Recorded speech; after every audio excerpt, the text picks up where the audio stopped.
All right, so problem example Q, and today we're still in measures of position, and today we're covering quartiles.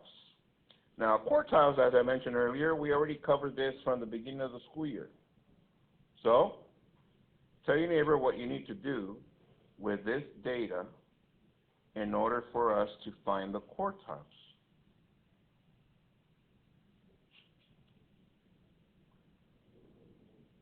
All right, get us started, please.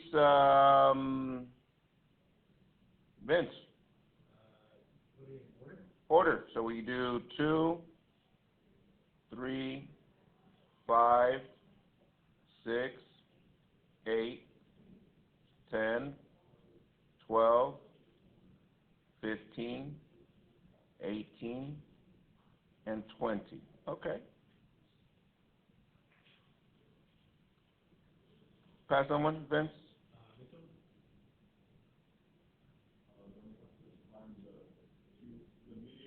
The median, okay.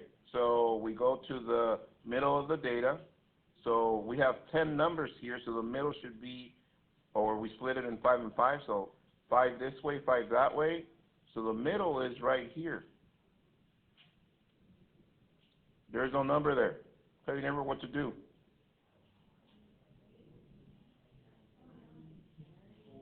Yeah, so we add those two and divide by 2. So this is 18 divided by 2 is 9, and that's my Q2.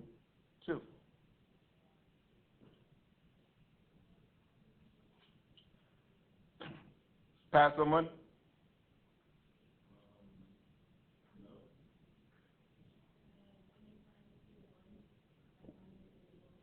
Okay, so now we find the mid here, and what's Q1? Q1 is 5, because it's right in the middle, okay? Last but not least, pass someone.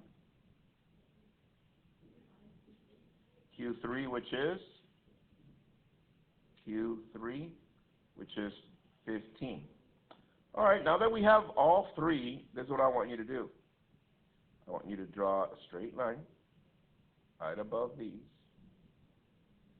and label this 25%, 25%, 25%, 25%.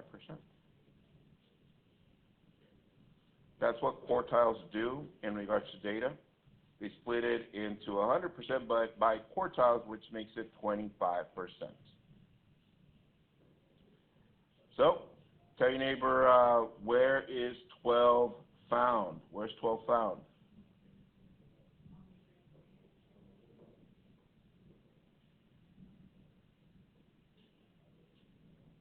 Yeah, third quartile, which means it's in the what percent, guys? 75%, yes. 12 is found in the 75%.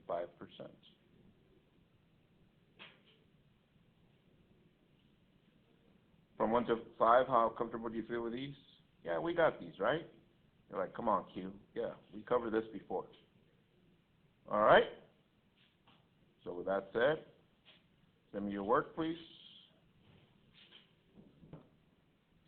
So if I was to give you this one, which is exactly like the one we just did, they just gave us they chose a different number.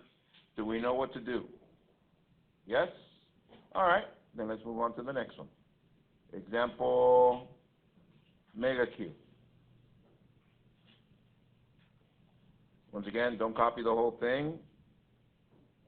As a matter of fact, just add it to that problem that you just did and write the last portion, which is compute the inner quartile range. Compute the inner quartile range.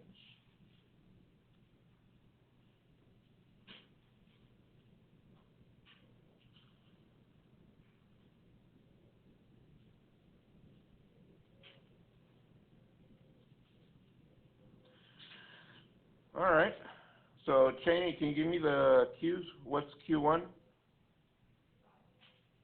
2? 3? All right. So to compute the IQR, tell your neighbor what you need to do, please.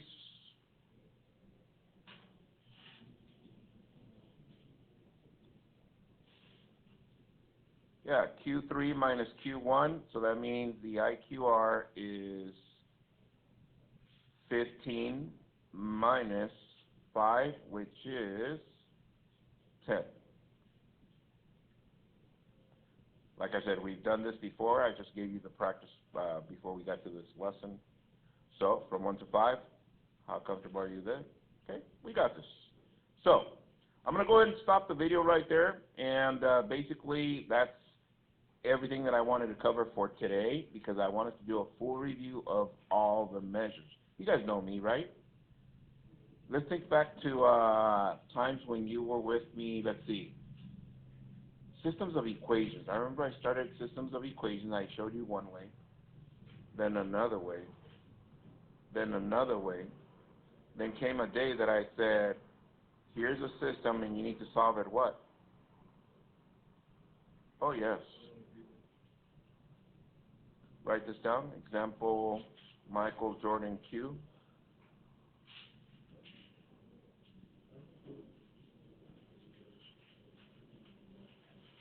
It says, given the data below, compute all measures.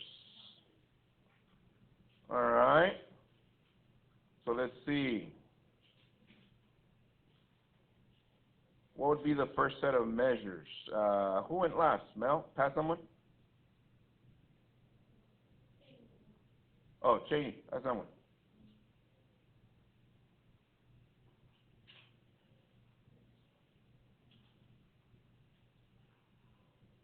Who?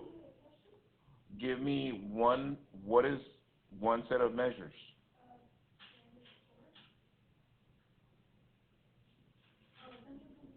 Central tendency.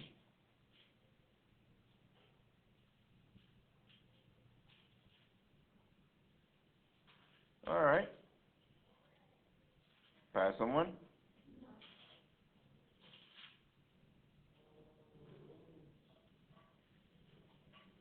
Variation, yes.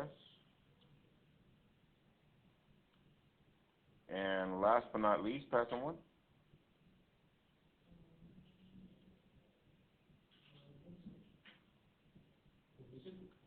Position. All right. So before we break off into teams and you make a poster with all variables, all measures, start thinking about which one you want to do, which measure. So I'll stop the video right there. Once again, study tonight so you can get ready for tomorrow. Bye.